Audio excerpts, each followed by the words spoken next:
नमस्कार दोस्तों। मैं हिम्मत सेठ एक बार फिर आपके सामने उपस्थित हूँ एक नए विषय को लेकर।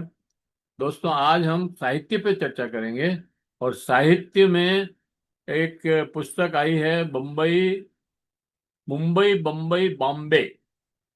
बड़ी बढ़िया किताब है यार। पहले बॉम्बे बोलते थे, अब फिर बम्बई बोलने लगे और अब मुंबई बोलते हैं। सही है। तो इस किताब की अ, भारत वेडे नहीं, भारत वेडे ने अनुवाद किया है हिंदी में, और लिखी है इसको बाला साहेब लवड़े ने।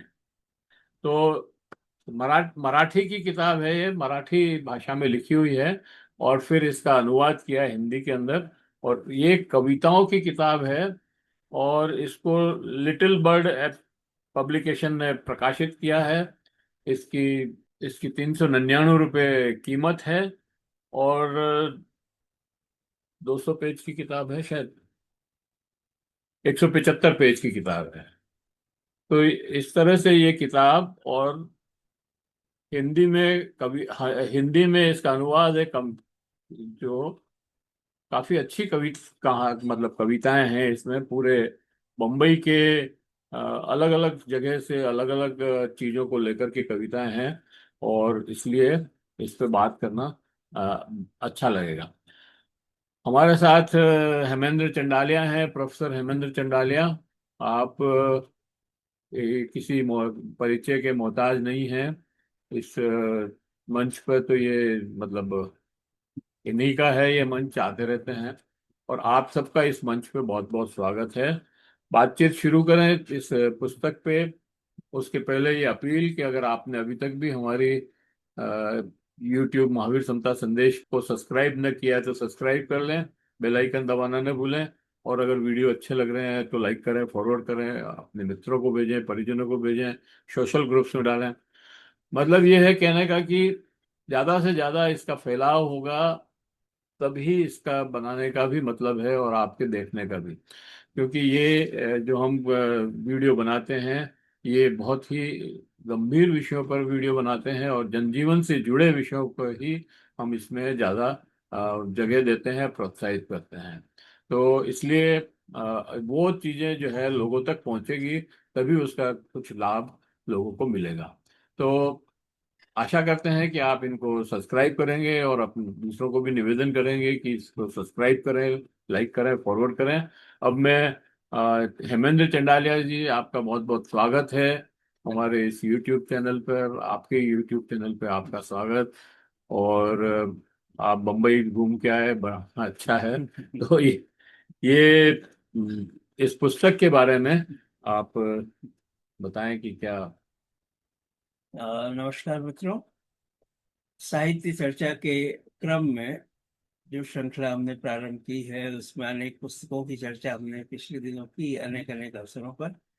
आज हमारे साथ जो पुस्तक है वो पुस्तक कविताओं की एक पुस्तक है, और ये मूल रूप से मराठी में प्रोफेसर बाला साहब लवड़े ने लिखी है। प्रोफेसर बाला साहब मराठी के प्राध्यापक हैं रत्नागिरी में, और महाराष्ट्र में उनके साहित्य का एक बहुत बड़ा योगदान, बहुत बड़ा स्थान अच्छा, है। रत्नागिरी क्या है ये?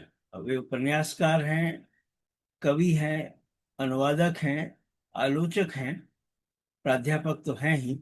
उनके निर्देशन में चार शोधार्थियों ने विद्या वाचस्पति या पीएचडी की उपाधि भी प्राप्त की है। इसके साथ ही जो महत्वपूर्ण बात यह है वो ये है कि हिंदी साहित्य से मराठी साहित्य में अनेक पुस्तकों का अनुवाद उन्होंने किया है, और अनुवाद के साथ साथ उनका अपना जो रचना कर्म है, उनके उपन्यास हैं, उनके कविता संग्रह हैं, और आलोचना ग्रंथ भी हैं। उनको लगभग 40 से अधिक पुरस्कार राज्य स्तर पर और राष्ट्रीय स्तर पर प्राप्त हुए हैं, और उन्होंने अपने लेखन के माध्यम से महाराष्ट्र में और देश में भी एक बहुत ही सजग और संवेदनशील कृतिकार के रूप में अपनी पहचान बनाई। उनकी विशेषता यह है कि उनकी रचनाओं में आधुनिकता के साथ साथ उत्तर आधुनिकता के भी संकेत मिलते हैं। और जो उनका उपन्यास साहित्य है उसमें यथार्थवाद के साथ उन्होंने जादुई यथार्थ को जोड़ करके एक नए प्रयोग के रूप में अपनी रचनाओं को देश और समाज के सामने रखा है। गत दिनों मुंबई जाना हुआ और उस प्रवास के दौरान उनसे भेंट भी हुई। उन्होंने मेरी कविताओं का मराठी में अनुवाद किया, जो एक पुस्तक के रूप में प्रकाशित हुई, जिसका नाम है व्हील चेयर वर्ग लोकशाही। इसका अर्थ है व्हील चेयर पर लोकतंत्र। और इस पुस्तक का ही लोकार्पण बम्बई में सोमैया विश्वविद्यालय में 24 जुलाई को हुआ। इसी संदर्भ में उनसे मिलना तो हुआ। आपकी अंग्रेजी में थी पुस्तक? हिंदी से, हिंदी से हिंदी। मराठी में अनुवाद किया उन्होंने। तो ये पुस्तक जिस पर हम आज बात करेंगे वह है मुंबई, बम्बई और बॉम्बे। ये जो तीन शब्द हैं वो एक बड़े इतिहास का एक तरह से चित्रण भी करते हैं। औपनिवेशिक काल में इस शहर को बॉम्बे कहा गया। और अगर इस शहर के इतिहास को जानने की चेष्टा करें तो इस पर पुर्तगाल का कब्जा था।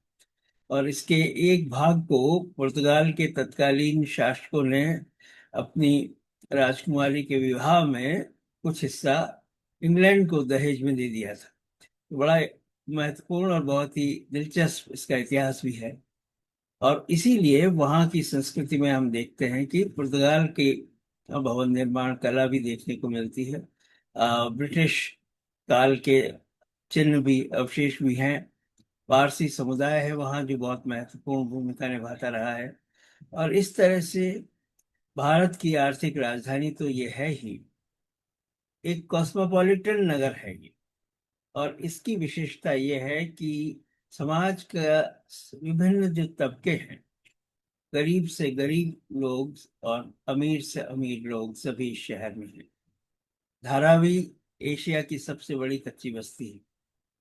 और मैरिन ड्राइव और जो समृद्ध इलाके हैं वहाँ दुनिया के सबसे अमीर लोग भी रहते हैं। काव्य संकलन है, इसकी विशेषता यह है कि जिस तरह से एक कैलिडोस्कोप होता है, एक चलचित्र सा हमें इसमें अनुभव होता है।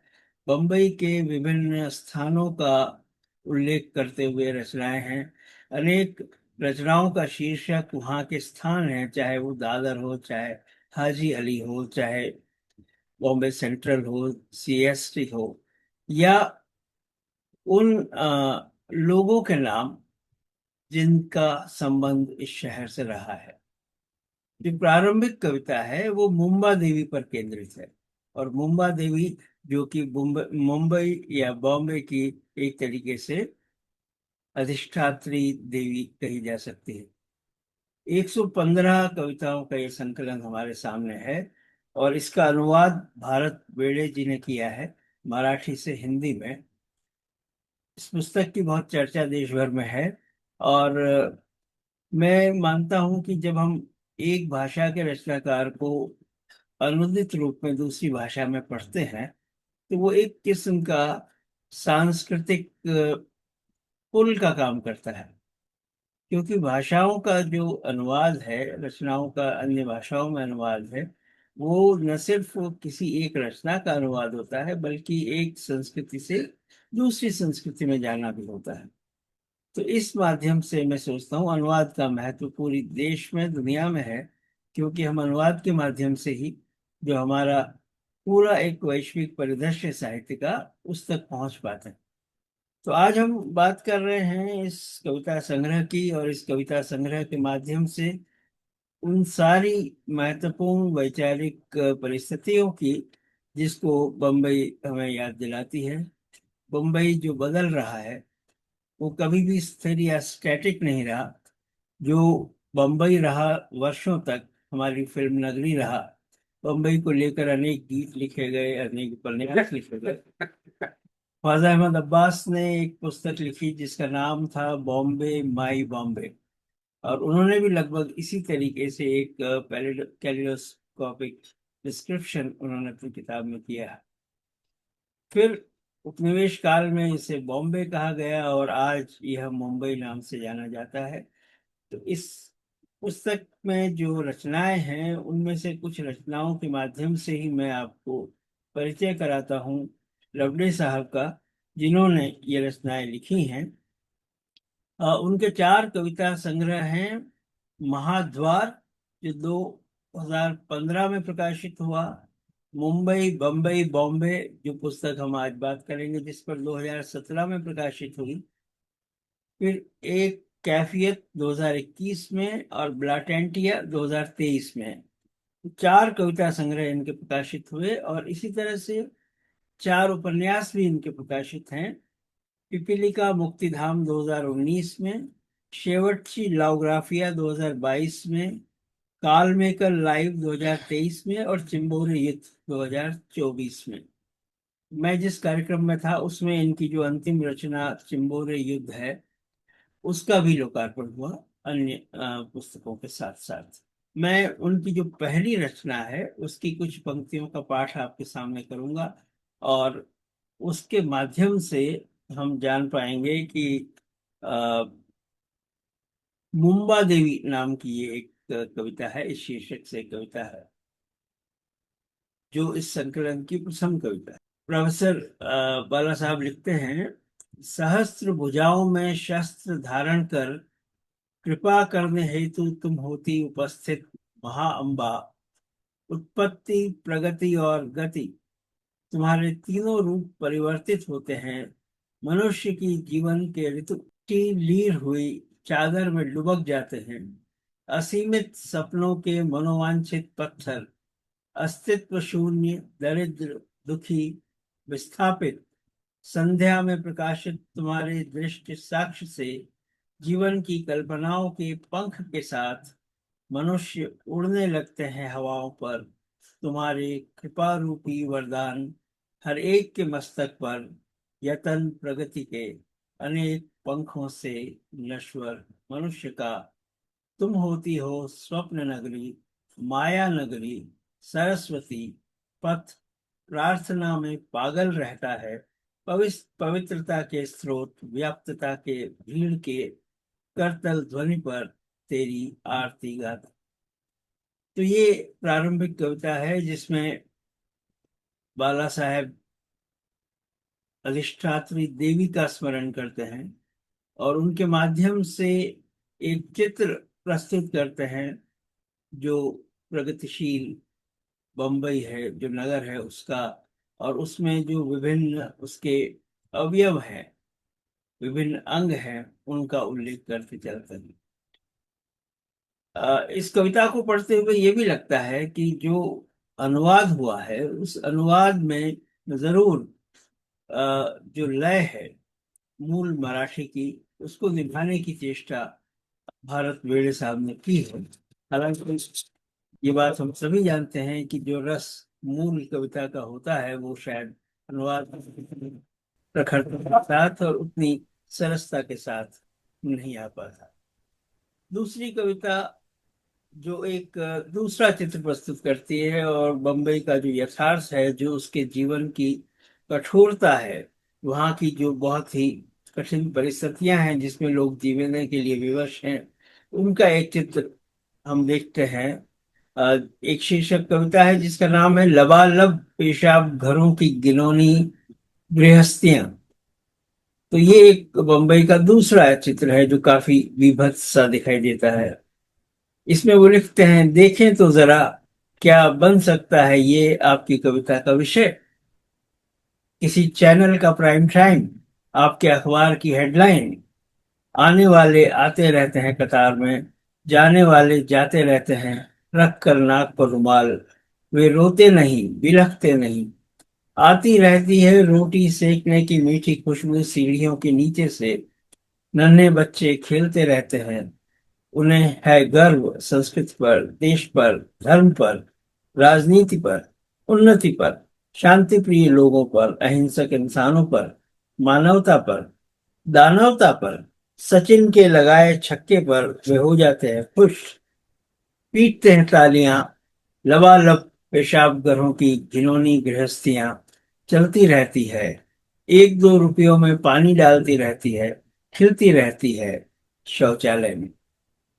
तो ये बात जो वास्तव में कठिन, एक ऐसा विषय चुना है उन्होंने जिस पर सामान्यतया कोई रचनाकार अपनी दृष्टि नहीं डालता, और वो खुद भी कहते हैं कि क्या ये आपकी कविता का विषय हो सकता है। तो जीवन का जो कटु यथार्थ है वो भी दिखाई देता है इन रचनाओं में। एक और रचना है एलिफेंटा केव्स। बम्बई जो भी लोग जाते हैं वो इन अ, पर्यटन स्थलों पर भी जाना पसंद करते हैं, और बम्बई से कुछ किलोमीटर की दूरी पर समुद्र के अंदर एक द्वीप है जिसमें ये ऐतिहासिक गुफाएं बनी हुई हैं, जिसमें एलिफेंट का बुद्ध की प्रतिमाएं हैं बहुत विशाल, और अन्य अनेक प्रतिमाएं भी हैं। तो इन एलिफेंटा केव्स के बारे में या उन पर एक रचना इस संकलन में है। पर्यटक आते हैं, जाते हैं, नाव चलती है समंदर में, शिव शक्ति का यह उत्सव मन में भरती बिना आती है अस्तित्व की भयंकर लहरें। क्यों ओढ़कर ले मन तो एक चिंगारी, पुनः नवीनता से हृदय के कोटर में यह मन की नैया विचरण करती, अंतर्गत ओकार की ओर आदि अंत की खोज में चलने वाला मैं भटकता रहता हूँ इस निर्जन चाकू पर। जीवन रहस्य ने कहाँ छोड़ी है अपनी कक्षा, क्षितिज तो अब तक दूर दूर जा रहा है। मिटते हैं मगर मैं छोड़ता जा रहा हूँ अपने पगचिन्ह इस रेत पर। किनारों के पिंड अर्थात आदम और ईव इस नगर से दूर खोदता रहता हूं मैं, ध्यान में लीन न समाप्त होने वाली गुफा। इस कविता में जैसा आपने सुना अनेक रंग हैं, और विशेष तौर से जो उसमें ऐतिहासिक मूर्तियां हैं बहुत विशाल, उनका उल्लेख और उनके अंदर जो भाव भंगिमाएं हैं उसका जिक्र भी करते हैं बाबा साहब। एक और कविता है बम्बई का, दक्षिण बम्बई का क्षेत्र है जिसको फोर्ट एरिया कहते हैं, जहाँ पास में मेरिन ड्राइव है, और ये एक बड़ा ही पॉश इलाका है, बड़ी बड़ी इमारतें हैं, और यहाँ की जो पुरानी इमारतें हैं उनका शिल्प और सौंदर्य बहुत ही दर्शनीय है। तो इस क्षेत्र को जिसको फोर्ट एरिया कहते हैं, इसका जिक्र इस कविता में हुआ है। फोर्ट की स्त्रियां, इस नाम से ये रचना है। इन गॉथिक इमारत में इतिहास छिपा हुआ है, इन अंधेरों में छिपी है इनकी काया, मन और इच्छा।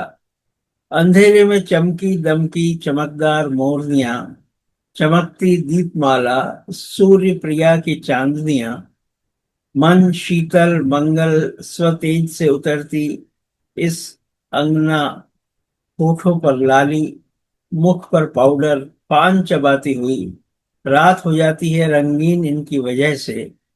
सत्य शिव सुंदरता में समा कर बसने अंगा का टांका, यह पूर्णिमा सदियों की हंसते हंसते आती है, रोशनी चंद्र प्रभा की।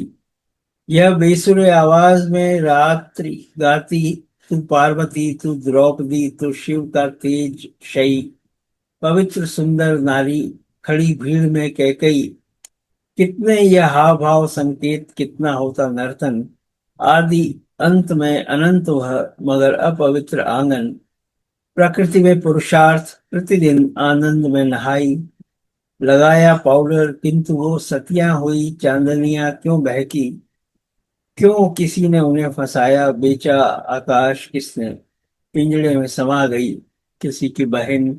माताजी का शीतल प्रेम करुणा सागर नारियां, नीले आसमान में बसती गलवा कर क्षीण काया, यह कौन सा सौदा कर रही है अपनी जिंदगी का। तो ये बम्बई के जीवन का एक और चित्र इस कविता में, फोर्ट की स्त्रियां शीर्षक से। और एक और क्षेत्र है जो बड़ा प्रसिद्ध है बम्बई में, जहाँ फिल्म निर्माण भी होता है और बड़े स्टूडियोज हैं, वहीं फिल्म में हाँ, अभिनय करने वाले बहुत सारे अभिनेता वहाँ रहते हैं। तो अंधेरी एक जगह है बम्बई में, अंधेरी ईस्ट, अंधेरी वेस्ट और उस शीर्षक से एक कविता है अंधेरी। नोटाक बाजा, कितना रे टेंशन, हफ्ता लेके पुलिस अपने लाइन पे आ रैली, अम्मा नोटाक माल फोकट में थोड़ी देती, गिन के पैसा लेती, पैसा नहीं तो कुछ नहीं, प्रभाकर की रिक्शा भाड़े पे है, पर वडली क्या आजकल, गिलास गिलास भर के रात के अंधेरे में बिका कस्टमर, आ रहला है, जा रहला है, लोकल में चढ़ना उतरना किसी के बस की बात नहीं, बेवड़ा लोग तो टाइम हुआ कि ने टपकेला टपकेला, अंधेर नगरी चौपट राजा, बाजा जब तक बजा तब तक बजा। तो देखिए, बड़ा महत्वपूर्ण और बहुत ही दिलचस्प ये कविता है, जिसमें जो बम्बई के लोक जीवन की, आम लोगों की भाषा है, उस भाषा का प्रयोग इस कविता में हुआ है, जिसको बम्बई के टपोरियों की भाषा भी कहा जा सकता है। कई फिल्मों में इस प्रकार की भाषा का प्रयोग हमने होते हुए देखा है। तो ये एक सांकेतिक रूप से बम्बई की उस सिनेमाई संस्कृति और बम्बई संस्कृति का चित्र है, जो हम सिनेमा में अक्सर देखते हैं। और इसके साथ ही मैं एक और कविता के साथ अपनी बात समाप्त करूंगा, जो इस संकलन की एक अन्य महत्वपूर्ण कविता है। पाइपों के धनी, छोटी सी कविता है, लेकिन वहाँ के जीवन का यथार्थ चित्रण इसमें है।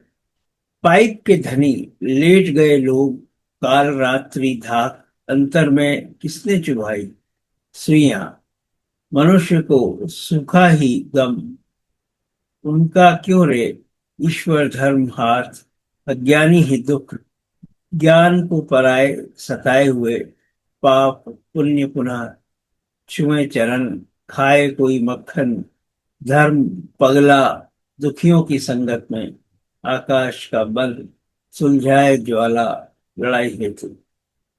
तो ये जो एक मिश्रण सा है, दर्शन का भी और यथार्थ का भी। जो जीवन का यथार्थ है वो ही कहीं ना कहीं हमको अंत में दर्शन की ओर भी ले जाता है, और हम जीवन को एक व्यापक संदर्भ में देखने की चेष्टा करते हैं।